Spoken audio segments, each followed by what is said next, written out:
सनातन धर्म का नाश करने के लिए 3 प्रकार के लोग जिम्मेदार हैं। प्रथम, जिनका सनातन धर्म में विश्वास है ही नहीं है। द्वितीय, जो सनातन धर्म में विश्वास रखते तो हैं परंतु वो सनातन धर्म के ग्रंथों को पढ़ते ही नहीं हैं। तृतीय, ऐसे व्यक्ति जो सनातन धर्म में विश्वास भी रखते हैं और ग्रंथों को भी पढ़ते हैं परंतु ग्रंथों के सच को तोड़ मरोड़ कर जनता के सामने पेश करते हैं। आज हम इस वीडियो में तृतीय प्रकार के लोगों के बारे में बात करेंगे। आखिरकार ये किस तरीके से सनातन धर्म का नाश करने पर तुले हुए हैं।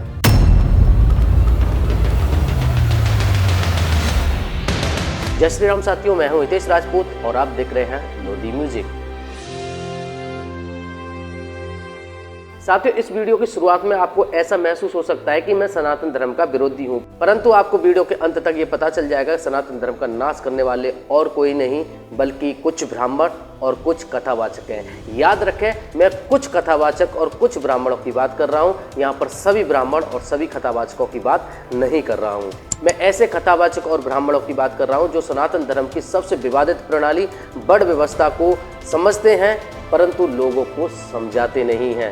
साथियों, कथावाचक और ब्राह्मणों के मुख से आपको ये सुनने को मिला होगा कि शूद्र निंदनीय है और ब्राह्मण पूजनीय है, परंतु क्या आपने कभी उनके मुख से ये सुना है कि आखिरकार ब्राह्मण किसे कहा जाता है या फिर वेदों ने शूद्र किसको कहा है? ये आपको कभी भी वो नहीं बताते हैं। आपको मैं एक वीडियो प्ले कर रहा हूँ, पहले आप इसे देखिए। यहाँ पर नॉमिनेशन और सिलेक्शन का ही अंतर है। जिस प्रकार एक गवर्नमेंट जॉब के लिए आप अप्लाई करेंगे तो आप अप्लाई करने के लिए एग्ज़ाम देने के लिए सबसे पहले आपका नॉमिनेशन किस बेसिस पर होगा कि भैया ये क्वालिफिकेशन ये चीज़ रिक्वायर्ड है, उसके बाद ही आपका यहाँ पर नॉमिनेशन किया जाएगा। आप वो भरेंगे फॉर्म, उसके बाद आप एग्ज़ाम दे सकते हैं, फिर उसके अनुसार आपका सिलेक्शन है। इसी प्रकार यदि कोई जन्म से ब्राह्मण है तो वो नॉमिनेट तो हो गया कि उसे कहा तो जाएगा कि आप ब्राह्मण हैं।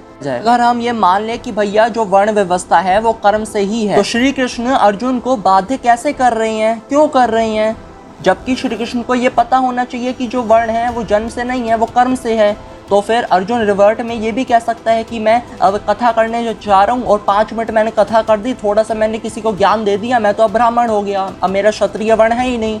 तो यदि कर्म से ही होती तो श्री कृष्ण अर्जुन को उसके कार्य के लिए बाध्य कैसे कर रहे हैं? यदि हम वर्ण व्यवस्था को जन्म से नहीं बल्कि कर्म से मानेंगे तो इंटरकास्ट जैसा कुछ रह ही नहीं गया। भारत में ये इकलौता व्यक्ति नहीं है जो ये कहने पर तुला हुआ है कि ब्राह्मण का बेटा जिसने अभी जन्म लिया है, जो अबोध है, जिसे अच्छे बुरे का ज्ञान नहीं है, वेदों का ज्ञान नहीं है, धर्म का ज्ञान नहीं है, ईश्वर का ज्ञान नहीं है, वह भी ब्राह्मण कहलाएगा। ये इकलौता व्यक्ति ऐसा नहीं है। ऐसे हजारों लोग आपको मिल जाएंगे जो ये कहने पर तुले हुए हैं कि जन्म लेते ही ब्राह्मण का बच्चा ब्राह्मण है और पूजनीय है, जबकि हमारे सनातन धर्म के ग्रंथ इसके उलट कहते हैं। हमारे सनातन धर्म के ग्रंथ बताते हैं कि कोई भी ब्राह्मण या शूद्र जन्म लेते ही नहीं होता, जबकि उसके कर्म निर्धारित करते हैं कि वह शूद्र या ब्राह्मण होगा। साथियों, ग्रंथों को खोलने से पहले मैं इस पूरी प्रणाली को एक उदाहरण से समझाना चाहूंगा। साथियों, सपोज कीजिए कोई गांव है और उस गांव में एक प्रधान है।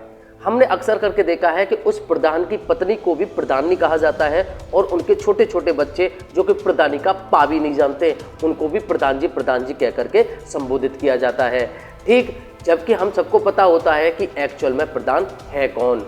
अब प्रधान का बेटा जो अभी प्रधान का पा भी नहीं जानता है वो प्रधान कैसे हो सकता है? ठीक उसी प्रकार से डॉक्टर का बेटा जो डॉक्टर का डी भी नहीं जानता, डॉक्टर नहीं हो सकता। फौजी का बेटा फौजी का एफ नहीं जानता, वो फौजी नहीं हो सकता। उसी प्रकार से ब्राह्मण का बेटा जो कि अभी पैदा हुआ है और वो ब्रह्म ज्ञान से, वेद ज्ञान से अभी बहुत दूर है, वो ब्राह्मण कैसे हो सकता है? ये वर्तमान प्रणाली से आप इस हमारी जो प्राचीन प्रणाली है इसे आप अच्छी तरीके से कंपैरिजन से समझ सकते हैं। अब इस मूर्ख ज्ञानी को ही ले लीजिए। अब ये कहने पर तुला हुआ है कि हाइपरक्वेस्ट या अंकुर आर्य जैसे जो विद्वान व्यक्ति हैं वो सब झूठे हैं और ये व्यक्ति अच्छा है। अब इन दोनों व्यक्तियों की बात छोड़ ही दो। मैं इससे ये पूछना चाहूँगा, क्या इसने कभी ग्रंथों को छुआ है? क्या ग्रंथों के सिद्धांतों को समझा है? ये दृष्टांत और सिद्धांत की बात बार बार कर रहा है। चलो एक बार आप ग्रंथों को खोलकर देख ही लेते हैं। साथियों, सनातन धर्म में बहुत सारे ग्रंथ हैं परंतु आज मैं सर्वश्रेष्ठ ग्रंथ वेद और गीता की बात कर रहा हूँ। सबसे पहले हम गीता को खोल करके देखते हैं कि आखिरकार गीता क्या कहती है। साथियों, भगवत गीता के अध्याय 4 श्लोक नंबर 13 में कहा गया है, भगवान श्री कृष्ण कहते हैं कि चारों वर्ण अर्थात ब्राह्मण, क्षत्रिय, वैश्य, शूद्र का निर्माण मैंने किया है, जो गुण और कर्म के अनुसार विभाजित है। यह मनुष्य के जन्म से नहीं बल्कि उनके कर्मों के आधार पर निर्धारित होता है। अब इस वाले श्लोक को जब हम देखते हैं तो इसमें कहीं भी आपको जन्म नाम का शब्द देखने को नहीं मिलता। यह गुण और कर्म की बात कर रहा है। भगवान श्री कृष्ण ने गीता का उपदेश देते हुए वहां पर भी गुण और कर्म की बात कही है, ना कि जन्म की बात कही है। वहीं ऋग्वेद के 3 मंडल 62वें सूक्त और 10वें मंत्र में कहा गया है कि श्रेष्ठता कर्म और गुणों के आधार पर तय होती है, ना कि जन्म से। जो व्यक्ति महान कर्म करता है और ज्ञान से भरा हुआ होता है वह समाज में उच्च स्थान प्राप्त करता है। साथियों, यहाँ पर भी गुणों की बात हो रही है, ना कि जन्म की।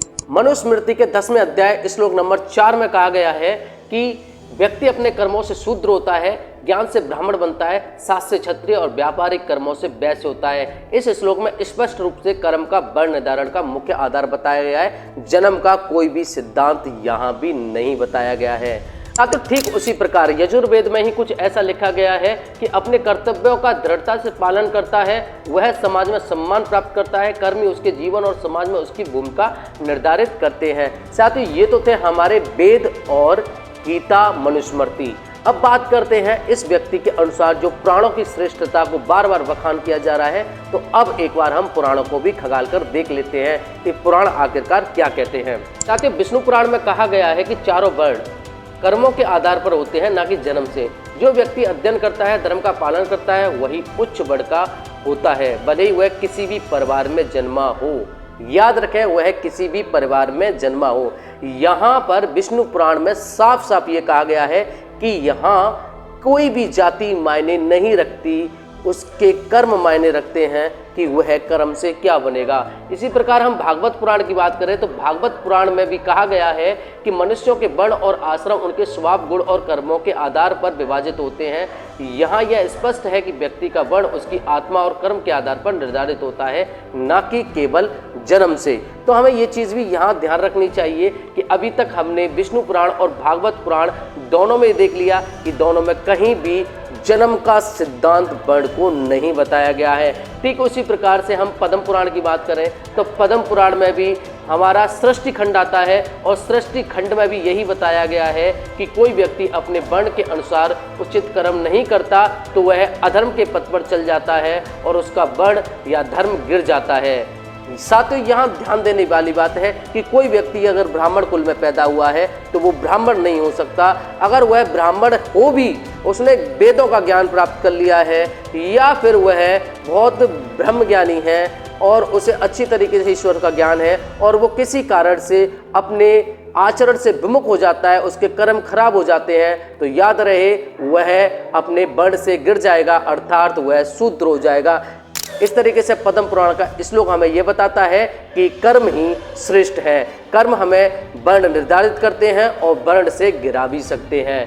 साथियों, मार्कंडेय पुराण में कहा गया है कि ब्राह्मण केवल जन्म से नहीं होता बल्कि अपने कर्मों से होता है। इसी प्रकार क्षत्रिय, वैश्य और शूद्र का निर्धारण भी उनके कर्मों के आधार पर होता है, ना कि उनके जन्म से। तो मार्कंडेय पुराण भी यही हमसे कह रहा है कि जन्म से कभी भी वर्ण निर्धारित नहीं होता। अब बात करते हैं गरुड़ पुराण की। साथियों, गरुड़ पुराण में भी कहा गया है कि जन्म या जाति से कोई भी व्यक्ति श्रेष्ठ नहीं होता, व्यक्ति के कर्म उसे ऊंचाई तक पहुंचाते हैं। वर्ण या जाति का निर्धारण कर्मों के आधार पर होता है। तो साथियों, मैंने इस व्यक्ति के द्वारा जो पुराणों का बार बार दृष्टांत चलाया जा रहा था, उन पुराणों को उठा करके भी मैंने इस व्यक्ति को ये समझाया है कि हमारे पुराण भी ये कहते हैं कि कर्म ही श्रेष्ठ है। कर्म से आप अपने वर्ण को निर्धारित करते हैं और वर्ण से आप गिर भी सकते हैं। और अगर हम वेद की बात करें, गीता की बात करें, मनुस्मृति की बात करें तो वहां पर भी हमें यही सिखलाया गया है कि जन्म से कोई भी ब्राह्मण हो ही नहीं सकता। साथियों, भारत में ऐसे आपको बहुत सारे कथावाचक और बहुत सारे ब्राह्मण आपको ये बताते हुए मिल जाएंगे कि ब्राह्मण पूजनीय है, ब्राह्मण पूजनीय है, परंतु आपको इन श्लोकों पर चर्चा करता हुआ कोई भी व्यक्ति नहीं दिखता, क्योंकि वो जानते हैं कि अगर इन श्लोकों का अर्थ आम हिंदुओं को समझाया गया तो जल्दी ही उनकी दुकानें बंद हो जाएंगी और ये स्पष्ट हो जाएगा कि उनका आने वाला बेटा या उनका जो छोटा बेटा है या उनका जो पुत्र है वो अभी ब्राह्मण नहीं है। जबकि ये लोग चाहते हैं कि उनका बेटा जो अभी पैदा हुआ है या फिर वो वेदों का ज्ञान या धर्म ज्ञान से दूर है, वो भी इन्हीं की तरह पूजनीय माना जाए, जबकि हमारे ग्रंथ उसे भी शूद्र बताते हैं। तो साथियों, आप लोगों से मेरा इतना रिक्वेस्ट है, जब तक आप अपने ग्रंथों से हाथ नहीं लगाएंगे, जब तक आप अपने ग्रंथों को नहीं पढ़ेंगे, तब तक आपको इसी तरीके से ये अधर्मी लोग जो धर्म की आड़ में हमारे सनातन धर्म का नाश करने पर तुले हुए हैं और हमारे सनातन धर्म को छोटी छोटी जातियों का ठप्पा लगाए हुए हैं और वर्ण व्यवस्था से पूरी तरीके से विमुख कर दिया है। हालांकि हमारी जो वर्ण व्यवस्था है कभी भी जातिगत या जन्मगत नहीं रही है। साथियों, सनातन धर्म की जो वर्ण व्यवस्था है उसको समझने के लिए हमें ग्रंथों को पढ़ना ही चाहिए, तभी हम ऐसे लोगों को अच्छी तरीके से एक्सपोज कर पाएंगे और उनके मुंह पर उनको जवाब दे पाएंगे। साथियों, उम्मीद करता हूं कि सनातन धर्म में वर्ण व्यवस्था को लेकर के आपका जो कॉन्सेप्ट है वो क्लियर हो गया होगा कि आखिरकार हमारे वेद, हमारे ग्रंथ क्या कहते हैं इस वर्ण व्यवस्था के बारे में। आखिरकार शूद्र कौन होते हैं और ब्राह्मण कौन होते हैं, ये कर्म निर्धारित करते हैं, ना कि जन्म निर्धारित करता है। साथियों, और ऐसे कथावाचक और ऐसे ब्राह्मण जो सनातन धर्म का नाश करने पर तुले हुए हैं, जो आधी अधूरी जानकारी आप लोगों को परोसते हैं, ऐसे लोगों से सावधान रहें, सतर्क रहें और अपने घर पर स्वयं सनातन धर्म के ग्रंथों का अध्ययन करें। जल्द मुलाकात होगी एक नई वीडियो के साथ में, तब तक के लिए जय श्री राम।